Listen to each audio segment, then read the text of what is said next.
जय हिंद दोस्तों, मैं अभय प्रताप सिंह स्वागत करता हूं आप सभी का आपके अपने यूट्यूब चैनल एनसीटी क्लासेस पर। और बहुत बड़ा अपडेट निकल के आ रहा है आपको आप सभी के लिए। एसएनडीटी वुमेन्स यूनिवर्सिटी जो कि मुंबई में है और जिसकी एक branch SNDT college of education जो कि पुणे में रन करती है। ये एजुकेशन उनका डिपार्टमेंट कह लीजिए, चाहे आईटेक बीए बीएड बैच 2025-26 के लिए इन्होंने मेरिट लिस्ट जारी कर दी है।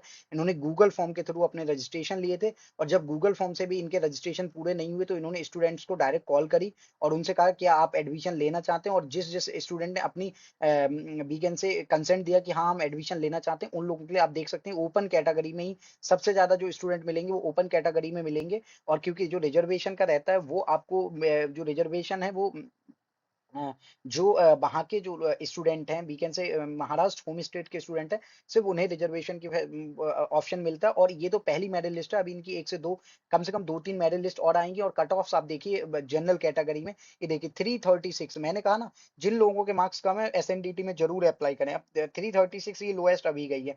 इसमें से आप मान के चलें 230 यानी 200 परसेंटाइल तक आपको एडमिशन मिलेगा। अगर किसी के 200 परसेंटाइल हैं तो यहाँ की जो सेकंड थर्ड मेरिट लिस्ट आएगी, अगर आपके 200 परसेंटाइल हैं तो एसएनडीटी यूनिवर्सिटी में आपको नाम यहाँ पे आप कांटेक्ट कर लें, मेल कर लें कि आई वांट एडमिशन। और इनकी जैसे ही अभी तक इन्होंने ये नोटिस नहीं दिया, बस मेरिट लिस्ट निकाल दी कि एडमिशन कब होंगे कैसे होंगे, उसके बारे में अभी तक कोई जानकारी नहीं। जैसे ही जानकारी आएगी बता देंगे। ओपन कैटेगरी अब जैसे हितेक्षा शर्मा है, इनकी आप देखिए 607 मार्क्स हैं। अंशु गुप्ता है, इनके 590 मार्क्स हैं। अनुष्का दीप है, इनके 590 मार्क्स हैं। श्रीजी राय हैं, इनके 516 मार्क्स हैं। वंशिका हैं, इनके आप देख सकते हैं वंशिका के मार्क्स 537। तो ये 607 से शुरू होकर परसेंटाइल 50% रह गई हैं। अब दूसरी आपको इनकी जो कैटेगरी रहेगी, जो इनकी ओबीसी कैटेगरी रहती है स्टेट वालों के लिए, तो प्रिया यादव 1616। ओके, और उसके बाद है भाविका रज्जक 547। तो इसमें भी आप देखिए हाईएस्ट देखिए 616 है, लोएस्ट 468 हो गया। ये वहाँ के जो महाराष्ट्र के स्टूडेंट हैं उनके लिए कट ऑफ ज्यादा चलेंगी ओपन से। आगे बढ़ते हैं तो आगे जब आप देखेंगे तो ये ओबीसी कैटेगरी में कितनी गई 339, फिर से भाई 50 परसेंटाइल। मतलब यहाँ भी आपकी अगर 200 परसेंटाइल है और महाराष्ट्र के आप ओबीसी कैंडिडेट हैं, और खासकर ये गर्ल्स कैंडिडेट की बात कर रहा हूँ, अगर उनकी 200 परसेंटाइल है तो ये गर्ल्स ओनली गर्ल्स कॉलेज है, बहुत अच्छा आपको ऑप्शन रहने वाला है। और अगर आपकी 200 परसेंटाइल है ओवरऑल सभी सब्जेक्ट में तो एडमिशन आसानी से हो जाएगा। एसटी में देखिए 452 हाईएस्ट और लोएस्ट उसमें 378 है। इसमें भी ये सीटें खाली रह जाएंगी। इनमें आप मान के चलें जो राउंड फर्स्ट है, ये जो राउंड वन मेरिट लिस्ट आई है, इसमें आपको लगता ज्यादा से ज्यादा इसमें 20 सीट्स फिल होंगी। 20 सीट्स के बाद कम से कम इन्हें ऐसे करके बची हुई 30 सीट्स के लिए 3 राउंड और करने पड़ेंगे। और थर्ड जैसे थर्ड राउंड तक आते आते वीकेंड से यहाँ पे 10 सीटें खाली रह जाएंगी लगभग। एससी में अंशिका दास, और एससी में भी देखिए 531 से 417 आ गया सिर्फ 4 स्टूडेंट्स में। Principal okay ad hoc okay SNDT college education Maharashtra Pune, तो उन्होंने पूरा वो डाल रखा है कि एड्रेस कहाँ है। और बाकी यहाँ जाके आपको ऑफलाइन जाके ही काउंसलिंग करानी है और इस पे डिटेल वीडियो बाद में आपको मिल जाएगा। लेकिन बात करें अगर आपकी परसेंटाइल बिल्कुल कम है, बहुत ज्यादा कम परसेंटाइल भी है ना आपकी, तो आपको यहाँ अप्लाई करना है। This is best institute for girls, खासकर वुमेन्स कॉलेज है ये, मैं बार बार कह देता हूँ। ये देखिए एसएनडीटी वुमेन्स यूनिवर्सिटी है ये। और यहाँ की परसेंटाइल मैं शुरू से ही कहता आ रहा था, सावित्रीबाई फुले, इन सभी इंस्टीट्यूट में डेफिनेटली परसेंटाइल डाउन जाएंगी। आप लोग बिल्कुल निश्चिंत रहिए। थोड़ा सब्र करना है आप सभी को। You have to wait. अगर आपको कम मार्क्स पे एडमिशन लेना है तो आपको वेट तो करना पड़ेगा।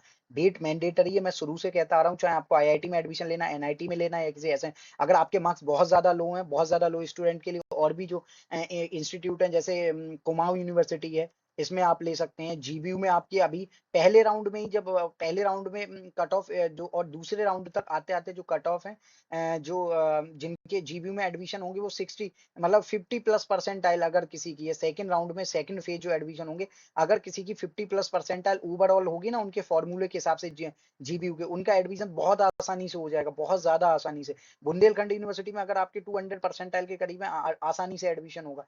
200 परसेंटाइल तक लास्ट में आके एडमिशन हो जाएगा बुंदेलखंड यूनिवर्सिटी, कुमाऊं यूनिवर्सिटी, जैसे एसएनडीटी है। सावित्रीबाई फुले में आपके अगर 250 प्लस है अगर आपकी, तो सावित्रीबाई फुले यूनिवर्सिटी में लास्ट तक आके आपको एडमिशन हो जाएगा। ओके ना। मैं ये जनरल कैटेगरी के स्टूडेंट्स के लिए बात कर रहा हूँ, जनरल कैटेगरी के। ये मैं बात कर रहा हूँ सावित्रीबाई फुले यूनिवर्सिटी ना, सावित्रीबाई फुले पुणे यूनिवर्सिटी की बात कर रहा था। 250 प्लस अगर ओवरऑल परसेंटाइल है। ओके, तो ये चीज है। अब बात करें और जो ऑटोनोमस कॉलेज है असम वगैरह के, वहां अगर आपके 200 से भी कम है, मतलब बिलो 200 भी है ना, बिलो 200 है, तब भी आपका एडमिशन होता हुआ आपको नजर आएगा। एडमिशन में एज इट इज आपको कोई इशू नहीं मिलेगा, आसानी से आपका एडमिशन हो जाएगा। तो आशा करता हूँ आप थोड़ा रिलैक्स फ़ील करेंगे, आपको हेल्प होगी इस वीडियो से काफ़ी। आप जो लोग कन्फ्यूज़ हैं बहुत ज़्यादा कि उनका एडमिशन होगा कि नहीं, सबका एडमिशन होगा, ये मैं शुरू से कहते आया हूँ और डेफ़िनिटली एडमिशन होगा। कोई भी कितना भी मिसकंसेप्शन क्रिएट करने की कोशिश करे, आप लोगों को सब्र करना है, वेट करना है। आरआई अजमेर की जैसे कट ऑफ्स डाउन मतलब बहुत ज़्यादा हाई गई हैं, तो सेकंड राउंड आते-आते लगभग अभी की कट ऑफ से 5 परसेंटाइल कम हो जाएँगी और थर्ड राउंड, फोर्थ राउंड आते-आते जो वेटिंग लिस्ट आएँगी, अभी आरआई अजमेर कुछ कन्फर्म नहीं कर रहा है, बहुत ज़्यादा टेक्निकल ग्लिच है, बात भी नहीं करना चाह रहे वो। और जिन लोगों को आरआई अजमेर में जैसे उन्हें प्रेफ़रेंस थर्ड मिला है, तो उन्हें बाद में आने वाले राउंड्स में सेकंड और फर्स्ट प्रेफ़रेंस उनके प्रोवाइड कराए जाएँगे। आप फ़ी पे कर दें, अगर आपको बाद में रिफंड भी चाहिए होगा तो हो जाएगा। आरआई अजमेर में कट ऑफ्स इसलिए और डाउन जाएँगी क्योंकि आरआई अजमेर वाले स्टूडेंट, जैसे कल आरआई भोपाल की लिस्ट आ रही है, तो वो आरआई भोपाल को टारगेट करते हैं बहुत सारे स्टूडेंट और वहाँ से रिफंड करा लेते हैं, वहाँ से एडमिशन विथड्रॉ ले लेते हैं। तो ये सारे कार्ड रहने वाले हैं। सेम ऐसा है कि आईआईटी जोधपुर से के जो स्टूडेंट सिलेक्शन वाले हैं, उनकी अभी और मेरिट लिस्ट आएँगी, मतलब वेटिंग लिस्ट उनकी और भी आएँगी और मेरिट लिस्ट। इसका कारण है क्योंकि आईआईटी खड़गपुर, आईआईटी भुवनेश्वर में स्टूडेंट और आईआईटी रोपड़ वगैरह में स्टूडेंट चले जाते हैं जोधपुर से, या एनआईटी तिरुचि वगैरह में भी इवन स्टूडेंट जाना पसंद करते हैं कंपैरेटिवली देखा जाए। अगर वी कैन से आईआईटी आपका जो ये वी कैन से आईआईटी जो आपका जोधपुर है उसके कंपैरिजन में। तो आई होप इससे आपको एक कंक्लूजन ड्रॉ करने में हेल्प मिलेगी कि कैसे-कैसे वर्क करती है, जो कट ऑफ्स हैं कैसे आती हैं और कैसे-कैसे कट ऑफ्स लो होती हैं।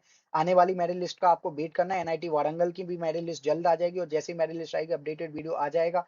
और खड़गपुर की भी सेकंड मेरिट लिस्ट के रिगार्डिंग अपडेट आ चुका है। स्टूडेंट को मेल करे जा चुके हैं, तो अपने मेल चेक कर लें और सीट को एक्सेप्ट करके जो उनका फी पेमेंट करने के बाद एक्सेप्ट फ्रीज़ या एक्सेप्ट अपग्रेड का जो ऑप्शन है, उसे आप क्लिक कर लें ताकि आपको कोई इश्यू ना हो। और जो भी आपको ज़्यादा से अगर वीडियो अच्छा लगे ज़्यादा से ज़्यादा लाइक करें, शेयर करें, चैनल पे नए तो चैनल को सब्सक्राइब करें, बेल आइकन को दबा लें ताकि सभी अपडेट सबसे पहले आपको मिल सकें। और साथ ही साथ आप हमारे सोशल मीडिया प्लेटफ़ॉर्म्स पर भी हमें डीएम कर सकते हैं, वहाँ से भी आपको रिप्लाई करने की पूरी कोशिश करी जाएगी। और जिन स्टूडेंट्स के रिप्लाई रह रह गए हैं, सभी के रिप्लाई मैं सर्च कर के हर किसी का रिप्लाई कर दिया जाएगा डेफ़िनेटली। कल तक आप सभी के रिप्लाई सभी दे दिए जाएँगे। धन्यवाद।